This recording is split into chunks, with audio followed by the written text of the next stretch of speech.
It's your girl Gabrielle from A Step Ahead Tutoring Services. So today we are at episode number 12. Episode number 12. And our hot topic for today is life as a parent. So I know we talked about that a couple times before, but we like to repeat topics because it is more than one way to see an issue, or there's more than one way to view a topic. So we're all about diversity here at A Step Ahead Tutoring Services. So we're definitely all about diverse perspectives. So our topic today is life as a parent. We're bringing it back. And my guest is going to help me discuss that. And her name is Brenda Farmer. So Brenda Farmer is going to be with me today. And let me tell you a little bit about her. So Brenda Farmer was born and raised in Southeast Queens. She was raised in a two-parent household. Her mom stayed home until they were older, and her dad worked as a truck driver for a lumber yard. She had a great childhood growing up in Queens, riding her bike, sitting outside, playing with her friends. She also has 4 siblings. So she's one of 4 siblings, actually, 2 brothers and a sister, and she's the middle child. So she got bused in the 70s when schools were becoming interracial. She went to public and middle school in Flushing. She graduated from Jamaica High School. She has her bachelor's from Queens College in elementary education with a minor in urban studies. She's a single mother. She has 4 beautiful children, 3 boys and a girl. Her oldest is a detective and he's 30 years old. And her other son is 27. He's an assistant coach at Adelphi University for the women's basketball team. And he's also an assistant coach for the Queens Defenders and an assistant coach at Forest Hills, where he graduated from and played on the varsity team. Her other 2 are twins. So the 2 girls are twins. She has a fraternal twins. She has a boy and a girl, and they are 20 years old. And they also work and plan on attending college. Her children are her pride and joy, I can definitely tell. And she's been an educator. She herself, Brenda, has been an educator with the Department of Education of 23 years. She works in a self-contained special education classroom with K-1 and sometimes the 2nd grade. So that is, excuse me, that is a mouthful there. But welcome to the show, Brenda. Welcome to the show, Brenda. How are you doing today? Thank you. I'm fine. How are you? I'm well, thank you. So when we talked in the preliminary interview, you have a very interesting perspective on life as a parent. If you wouldn't mind sharing that today with us. Well, I have, like you said, I do have 4 children. I was a single mother. I still am, but they're older now, so it's not too much mothering to do when they get older. But I think it's very hard being a single mother raising 4 children, at least by yourself. And when you raise kids by yourself, you have to find things for them to do and keep them busy so they don't get in trouble. So I found like I had 3 boys, so all the boys played basketball, and then my daughter danced. So there always was something for them to do, games during the week, on the weekend, dance in school. And that helped me keep them, at least in line and out of trouble, and, helping them focus and learn how to make friends and be with other people. And also, I think I was raised by a strict Southern family, so there's some values and morals that you want to always teach your kids. And I think I instilled all of that in them because they come back now and be like, Mom, glad you taught me this and taught me that. Like when my son first went away to college, I told him, I said, when you go away, you're going to know how to cook, clean, do your laundry, everything. And then he called me one day like, Mom, kids don't even know how to do laundry. I said, that's a shame. I said, see, because, as parents, we tend to do so much for our kids and they don't become independent, but you have to teach them take them to the laundromat with you, take them to, different places so they can see how to do different things. Let them sweep the floor. Let them do, you can't do everything for them because they have to learn eventually to do it on their own and be alone to do these things. So you pretty much, you took the values that you learned and you passed it on to them. Yes. So tell me, what's it like raising 4 children by yourself? It sounds like a lot for one person. I would imagine one kid by yourself, or maybe two, but 4. Yeah, with the grace of God. And of course I had my mom and dad, they were always helpful. My mom babysitted and my dad dropped her off to babysit with the twins. And, there's always after school and, I'm always there. So to try to do whatever and help out if it's after school programs you have to get your child into, because I didn't really have a babysitter when I had the twins, like a real somebody that I could depend on. So I used to take the twins with me to college. When I went to night school, I went to Queens College for my degree, and I used to take them with me, and they used to sit in the classroom when they were so quiet. People be like, why your kids are so quiet? But, if you raise them right, they won't embarrass you, and they'll be, when you tell them to do something, they'll do it. So they used to sit in the back with their game or their coloring book or whatever they liked. And while I was in class, of course, I had to ask the professor, can I bring them? Which I was scared to do, but I wanted to finish my degree. So, and he was like, sure, fine. And I used to bring them with me to class, and they were so good. I was like, I felt good about that, like, because, sometimes kids could be embarrassing when you're out in the street if you're not really, doing what you're supposed to do as a disciplinarian to discipline them. So, you must have done something right for your professor to let your kids come in during your class, because it's happened. When I went to college, there was a couple parents who brought their kids. So you must have really good kids for your professor to let them in like that. Yeah, everybody, the whole class was shocked. Like, and there's 2 of them, so I felt good. During the times I did bring them, I was like, okay, that shows that even though they're little, they could sit down and listen and be quiet, and So this was just the fraternal twins, the boy and the girl? Yes, the boy and the girl, the last 2.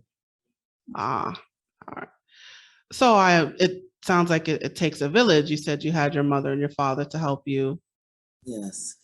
And also I used to send the boys, like I said, with the basketball, I used to send them away to camp in the summer just to experience different things. Like, the job had like scholarships that you could pay, that pay for you to send your kids away. They pay a portion, you pay a portion. So I got like scholarships from the camp. There's so many things you can get that's out there for your kids to do. If if you can't afford it, there's definitely scholarships and things for you.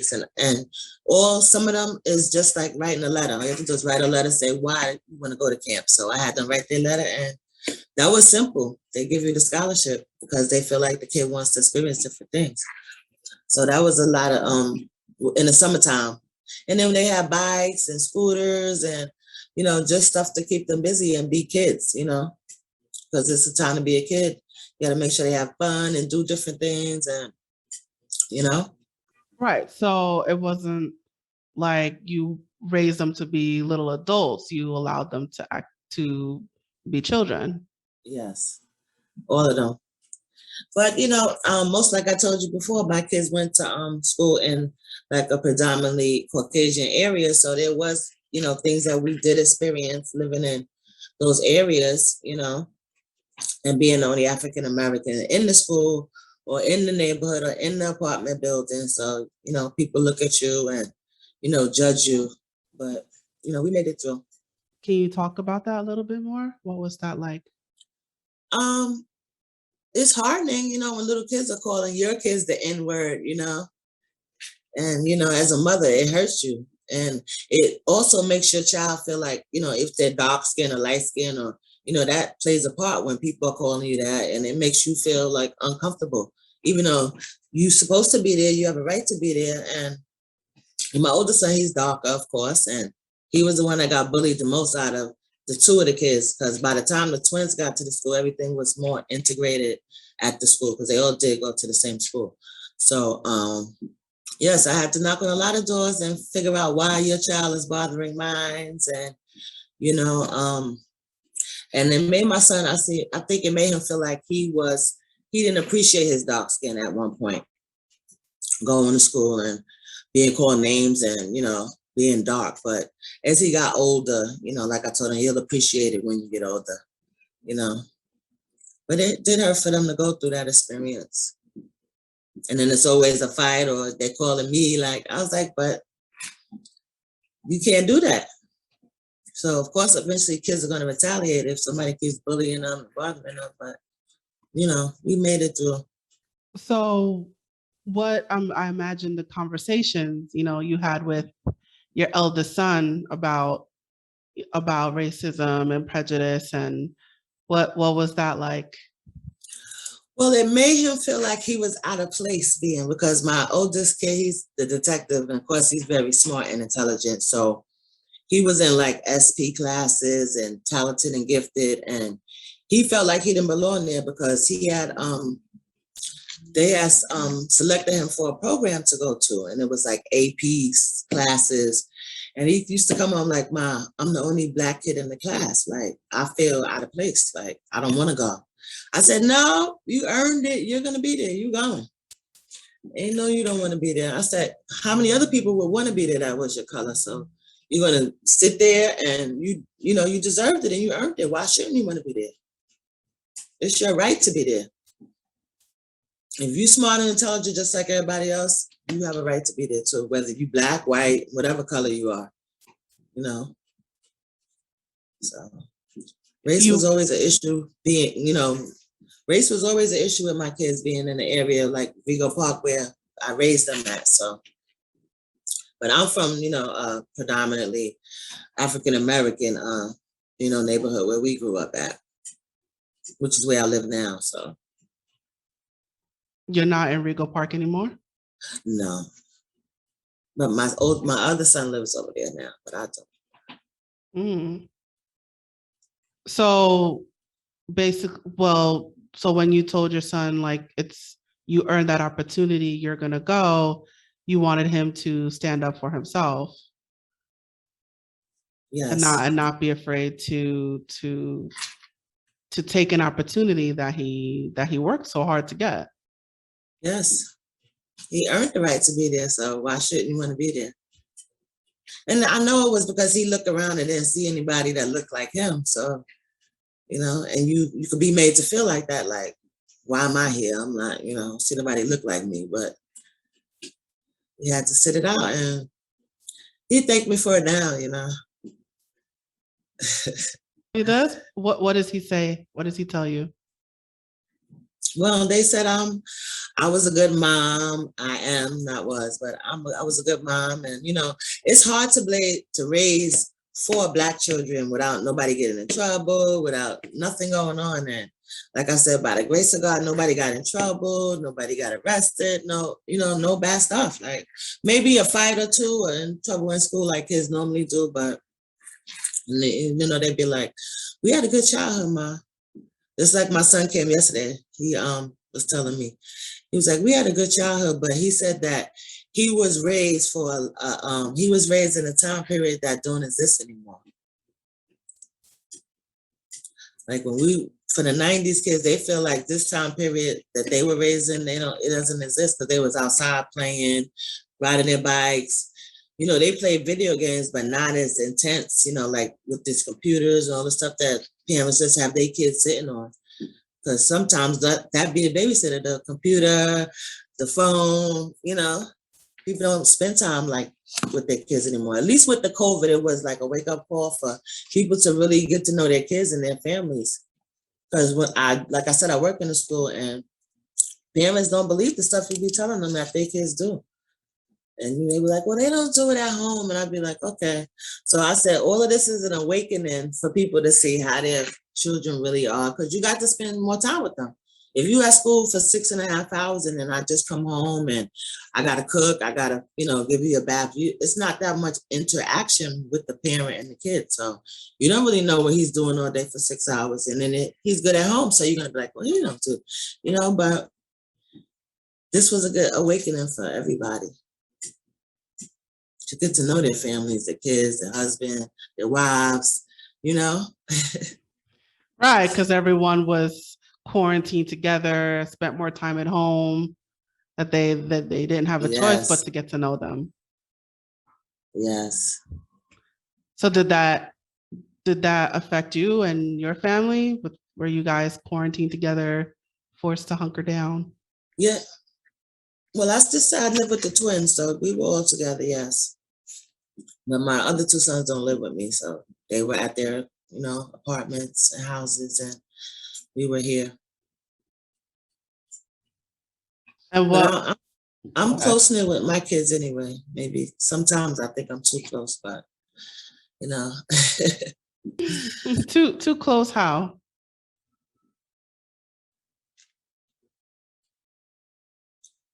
you breaking up out of here. Sorry, you said you too close to your kids.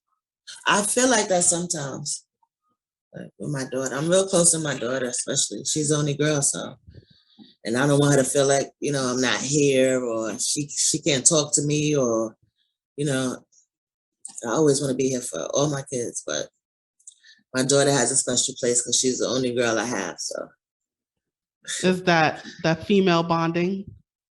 yes, I love my daughter. And the twin thinks I love her more than him, but that's not the case though. It's just different with girls. Okay. But they're So still in competition at 20, the twins. They're still in competition for my love, I guess. I don't know. competition. Tell me about that. Well, he thinks that I do more for her than him. And I'm like, it is no comparison between the two of you. You're a boy, she's a girl. So I don't see why he feels that way though. But I guess when you're a girl, you like they say, when you go shopping for a girl, like you could get a bunch of cheap, not cheap, or inexpensive stuff for girls, okay? So if you see something here or there, you pick it up for your daughter or whatever. But for boys, you gotta buy the shirt, the shoes, or just the underwear, t-shirt. It's not much to buy them, but it's not gonna be like you could get so much stuff for a girl that you can't get for a boy. So that could be one of the reasons why. That it's easier But I don't know. to shop for It's a sibling girl. rivalry. And What? then I'm shopping for myself, so I'm a girl too. So if I see something that she's gonna like, I'm gonna pick it up. Especially if it's on sale. Why not? Well, what about the two older ones? Are they in competition? Well, I don't know. I don't think so.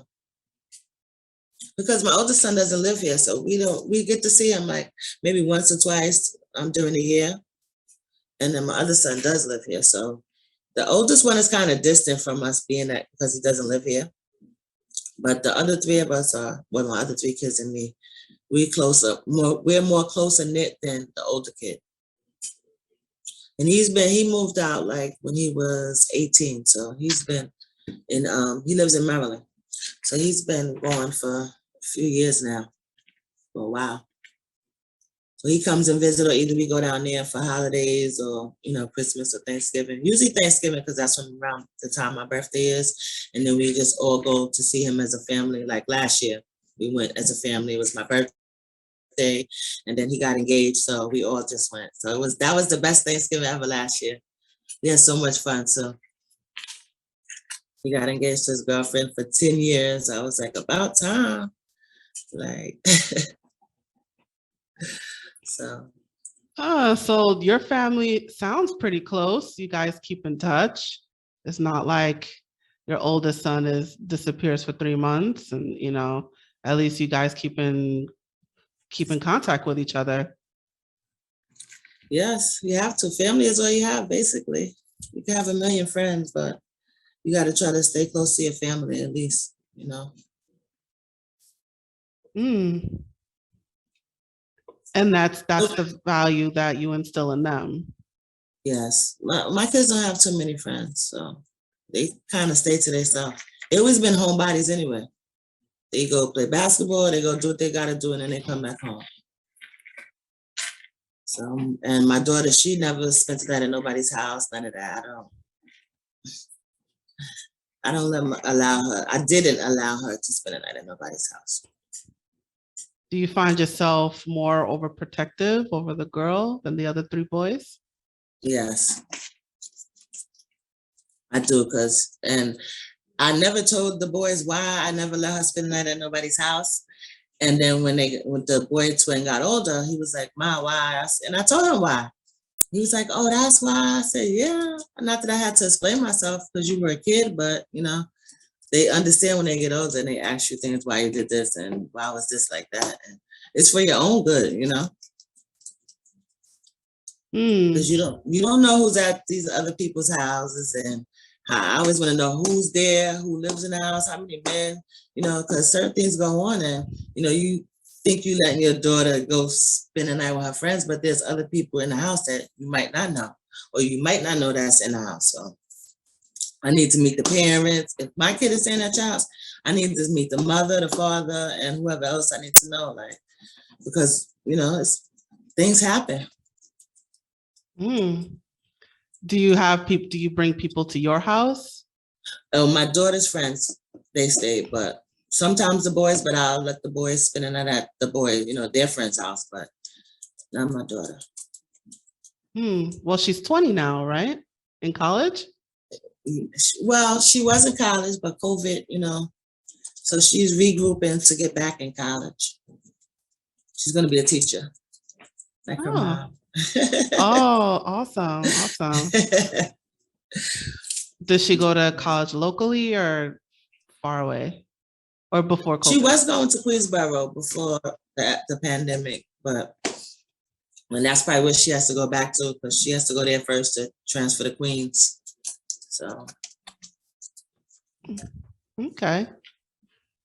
So just I want to bring it back to the racism part. So you said your oldest got the worst of it. What about the other three?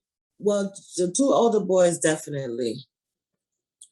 Not so much the twins because the area was more mixed by the time they got to the school.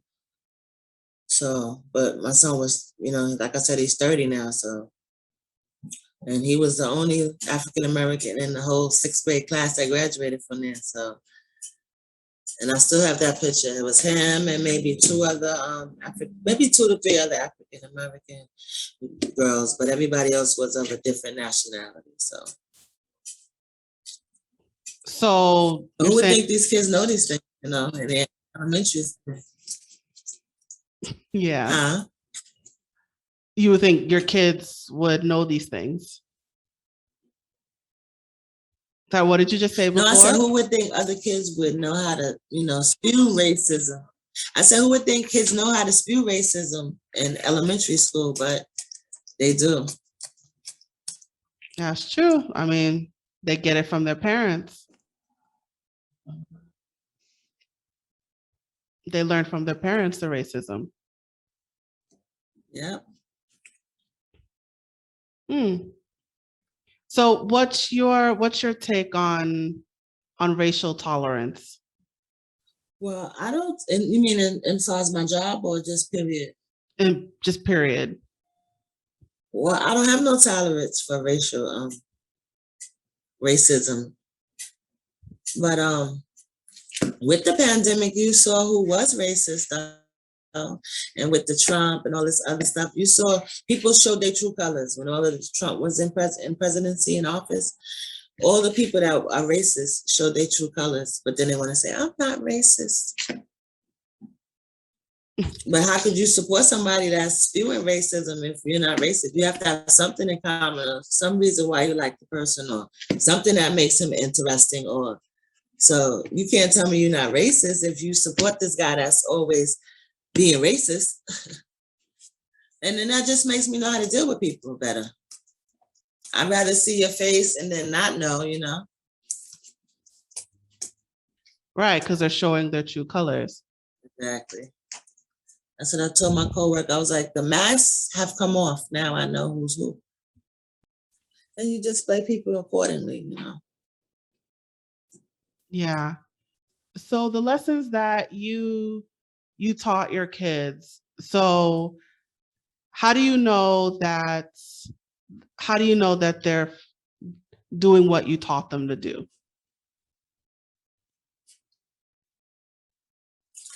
Okay, so where we lived at was like on Queens Boulevard, right? So, you know, Queens Boulevard is busy. So I would always tell them, don't cross. I don't want to catch you crossing Queens Boulevard. I said, if you must cross, go down in the train station and come up on the other side because you could get hit or whatever. And they used to do that too. So one day my son, my older kids, one of the older kids, he came home like, Mom, my friends tried to get me to cross Queens Boulevard and I told them no, that I couldn't cross. He said, but I did, but I went down in the train station like you told me and came up on the other side. I said, okay. So I said, see, and then, you know, just when they go to other people's house, because they did have friends of different races and they used to go to the house and the parents were, oh, your kids are so well mannered and respectful and they have manners. And because I always tell them, like, when you go out, you represent me. When you go to people's house and I let you do different things, that's a reflection of me. So, you know, always present yourself as a presentable person, you know. I said, they're going to look at you because of your color, but when you open up your mouth and speak, they'll know that you have something, you're about something. So I think, you know, that's one of the things I did instill in them. Right. So it's not what you look like, it's what you bring to the table. Exactly. I said, you're going to be prejudged because you're Black already, but once you open up your mouth and start speaking, they'll know that you have some proof about yourself and, you know, and nobody just can't tell you anything. Awesome. All right, so we are just coming to the end of our interview. So do you have any advice for any single parents, single moms, single dads listening right now? What lessons do you want people to learn? Just always be there for your kids regardless. Talk to them, especially when they're younger, because when you talk to them when they're younger, they're able to talk to you when they get older. But if you don't have that established communication while they're younger, before they get to the teenage stage, you're going to miss out on so much. They're not going to feel comfortable telling you anything. And especially if you want to yell and scream, you have to be able to talk and have a conversation with your kids. And then, you know, I feel that's what brings the bond better. Because some things I don't want to hear my kids talk to me now about it. I'll be like, wow, I did say be open and you can talk to me about anything. But and also there has to be rules. You have to have some type of rules. You can't let the children run all over the place. Has to be some type of structure, you know, you do this, that, da, da, da, or and even if you have unruly kids, it has to be some type of plans, you know, you have to plan things out to get them to do what you want them to do. And discipline starts when they're little. When they start walking and running around, that's when you have to say no and stop. And, you know, those words have to, you know, make them think and look. They're like, okay. Because all my mother had to do was give me a look. And I know I better stop. The look meant stop. And I don't know what else. Just try to be the best you could be. And God will help you through the rest. Because I never thought I would be with, you know, older kids and I'm still young. So I don't have any grandchildren yet. So, you know, I told them have a wife first, get married, and so it's working out. But I want some grandkids though now. So I'm like, okay, speed it up. But you know, I think that's it. That's all that comes to mind right now, at least. That's absolutely great advice. All right, Ms. Farmer, thank you for joining me today. And I understand you want to promote your son's business. Can you tell us about that? Yes, he trains for basketball to get better at basketball. He has a skills academy, and it's on Instagram. He's assistant coach at Queens Defenders for Christ the King, and he's assistant coach at Forest Hills High School. And if you want to get better, you need to holler at him. It's TOWIU. The only way is up. Those are the initials for it. Skills Academy and Instagram. Awesome. And were you about to say something? No. Okay. And of course, all that information will be provided in the description. So that's it for Hot Topics. And I hope you guys enjoyed our video for today. Please check out our other clips on our YouTube channel and don't forget to subscribe. You could also find us, A Step Ahead Tutoring Services, on Facebook, Instagram, and Twitter. So please check those out. And please donate to our crowdfunding campaign. The funds go towards keeping our tutors employed and providing free workshops on educational topics. So please donate to our crowdfunding campaign on ifundwomen.com. That link will also be provided to you in the description. So that's it for Hot Topics. Thank you for joining us. And please tune in for the next episode. Tuning in next time. Bye.